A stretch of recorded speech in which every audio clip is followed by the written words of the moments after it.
Hey everyone, it's Chris Loud. Do you ever wonder what to do with all that leftover paint on your palette? In this video, I'll go over some of the creative solutions that I use and demonstrate one of those uses. I'm going to take this warm-up painting that didn't really work out and use leftover paint from my previous painting to quickly turn it into an intuitive art piece. I'm going to try and make the most out of every drop of paint.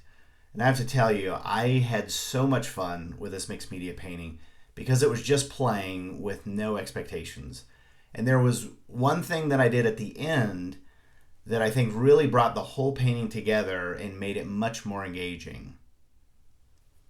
You know, almost every time I finish a painting session, there's some leftover paint on my palette. And I try not to let any of it go to waste. Not only is it a missed opportunity for creativity, but it also has a negative impact on the environment if it ends up in the trash bin. And also a negative impact on my budget if I discard it. I mean, I paid for the paint, so I want to try and use all of it. So right here, for some reason, these white swatches of paint made me think of a lemon wedge. I can't really explain why, other than maybe for some reason they reminded me of the sections of a lemon. But I watched this several times trying to piece together my thought process, and I'm just not sure. But since this was intuitive, I went with it, and it seemed to work out pretty well. So you'll see that I add some cadmium yellow medium and some lighter yellows, all the while remembering I had to use up anything I added to my palette, since the goal for this was to clear my palette of leftover paint. So I have a few ways that I approach repurposing that leftover paint. Some of you may have seen a few of my videos where I use acrylic skins or dried acrylic paint. I'll leave some of the links to those videos in the description if you're interested in those. Another way is to use the paint to tone a canvas, and you know I'll tone a canvas with just about any color. I just kind of look at it as a great start to the painting, a great background. You can always add more, but it's just like I said, a great way to use up some of that paint. And then something I do regularly is to try and create a quick piece of intuitive art. And on a side note, you can also use a wet palette to keep your acrylic paint from drying out for a short time, so you can generally still use it for a few days more. And in some instances, I've been able to use paint over a week later. But that's for another video. One of the aspects I like about being intuitive is that it really opens us up to being surprised. I had no intention of making a more intuitive, abstract still life, more of a representational abstract or a semi-abstract, I guess.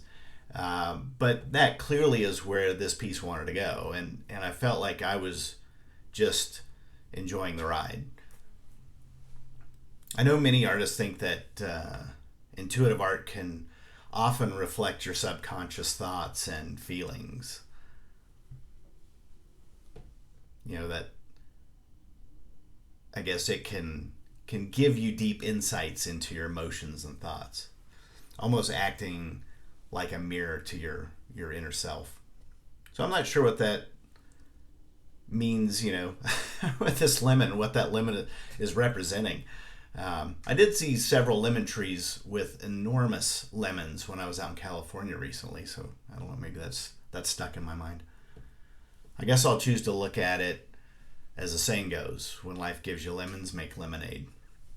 Although I'm not sure what it means when a painting gives you lemons.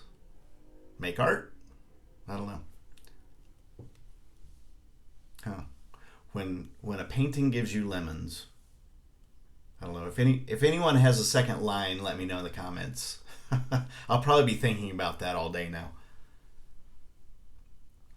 So I started using some oil pastels in just different colors. I grabbed a pink one, a blue one, a know a purple one that I was working with the shadow a little bit, just to add some splashes of color. I'm using a palette knife to scrape in and expose some of the underpainting, and just having fun. I'm going to bring a yellow Posca marker in here, and when I pushed down on that a little too hard, some of the paint leaked out, which was an accident, but it gave me an opportunity to grab the silicone paintbrush and spread some of that around and play with it.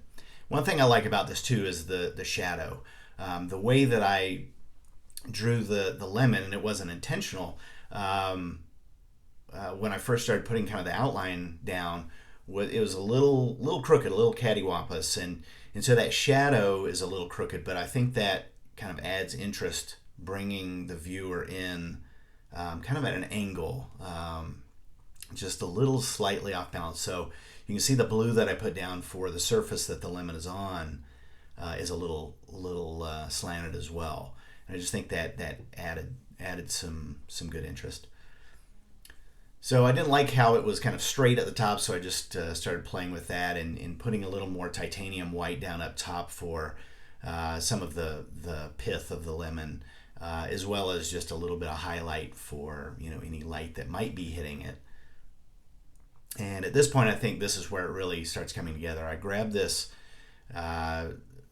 tissue paper that I had spray painted some spots on using a grill. You've probably seen this in some of my other videos, and decided to put that down. And I think when I added that tissue paper, it really created more depth. It made the lemon wedge stand out, and it created more interest and I think fun in the piece. But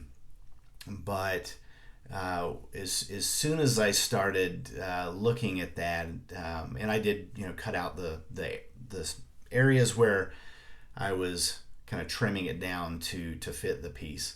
I figured you might get bored watching me use some scissors there.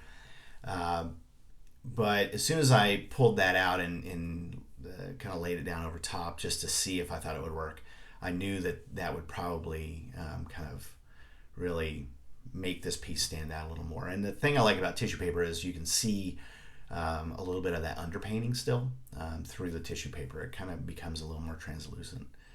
And again, just grabbing some more oil pastels, different colors. I grabbed a red one there and just started playing.